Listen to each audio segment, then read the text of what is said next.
David Boyle and I'm quitting alcohol. So, what a fucking journey. We're here in Barcelona, me and the lad. We're in a dive fucking hostel. We've got a single room, thank God, but it's a hostel. It's like every other hostel in the world. The toilets smell like every hostel. There's a dude lurking around, a white dude playing loud rap music to himself and then bursting out into lyrics every 2 or 3 minutes. And no one wants to approach him. No one wants to be like, hey man, we're trying to get a little bit of rest here. Do you mind turning down the Tupac? It's too dangerous. You don't tell the dude playing loud rap music in a hostel to turn the music down. So we've got 2 nights here and I have to carry my bag around with me wherever we go because there's no reliable lock on the door. I mean, there's things that resemble a lock, but you could get through it with a toothpick. Both of them. So I'm not going to risk anything. I'm just going to take my bag with me.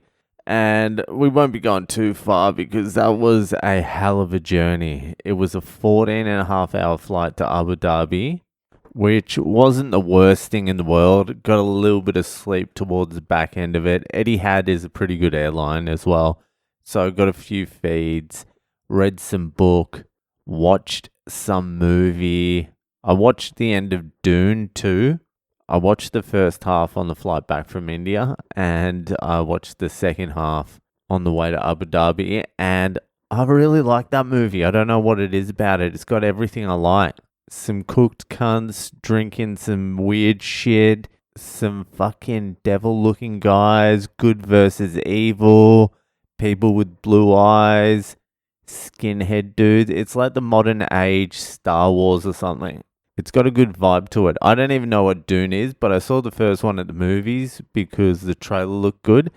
And I can't even remember what the first one was about. I think it was mainly about that chick. But I like this second one too, with the big sand snails.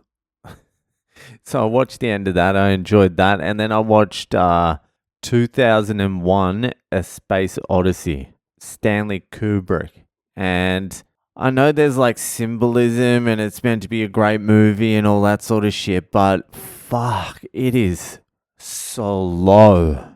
They really gave you some fucking time to get into the story back in. It was made in 68. Back in the 60s and 70s, they got away with fucking murder. The start of that movie, 2001, it's just monkeys in a suit jumping around for like 20 minutes or something. Nothing's going on. And the monkeys don't even look that convincing for 1968. But once it finally did turn interesting around the 1 hour and 45 minute mark, it was pretty good. Like the last 45 minutes was okay. And I was thinking about it when I was watching it. I'm like, all right, this is like a modern piece of art, but I still don't think the modern youngster, the modern day modern human, I really don't think they're going to ever watch it. I think they're just as likely to read a book as watch that movie, which is almost zero. Almost zero of humans born from now until forever will watch that movie.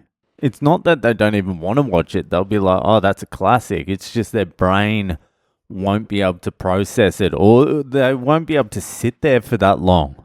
I could barely do it just to get into the story. Books are much better. Books last longer. If you're going to invest your time as an artist, you either go music or books. You don't do comedy. You do not do comedy or podcasting. Comedy and podcasting, that's just like junk mail. Anyway, it was 14 hours and a half to Abu Dhabi, and then it was a 3-hour layover, and then a 7-hour flight from Darb to Bas. And the 7 hours is a little bit more crook than the 14 hours because you're just out of whack then. Your time's off, you're not sleeping. My son didn't sleep on the second flight. He's asleep now. I'm staring at him, looking at him asleep. He sleeps through noise, so I can do the podcast in front of him. But he didn't get any sleep. Now he's sleeping now. What's the time? It's like 4:30 in the afternoon in Spain. So I'm going to have to wake him up. But he was going downhill real quickly. He was pulling some faces and I was snapping. And we're like 2 hours into it. I'm like, do you want to eat this? He's like, nah. Like some beautiful fucking Iberian ham. Do you want to eat this? No, don't want to eat that. Do you want to eat this? No, don't want to eat that. And then we get to a lolly store. He's like, can I have one of these? I'm like, shut the fuck up, alright? Just fucking eat. You're not having fucking lollies for lunch. So he came back to the room. He's crashed out. My mate Sammy, my old friend, came and picked us up at the airport. That was good. We're meeting him for dinner tonight. I'm up for some tapas. We went to the fucking market. I forget what it's called. The Baroque market or some shit like that.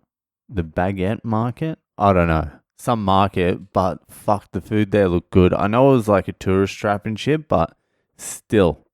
The food looked amazing. I had a few different things. It was all good. I love the fucking food here in Spain. I just don't understand how England, which is like an hour away from France, Spain, Portugal, fucking even Morocco, like all these places with delicious fucking food, and they've refused to take any advice to change anything. There probably is good food in the UK, but it's all like fucking high-end shit. There's no little fucking tapas. Just give us a fucking couple of nibbles for a couple of bucks and it's fucking delicious everywhere you go, is it? No, it's just like a kebab or something. And even that's like fucking £10. Anyway, I am pretty scattered.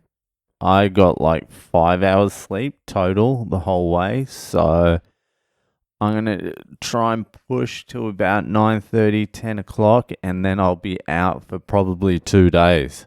So I'll get this out and I'll make my way to dinner. So that'll do for tonight.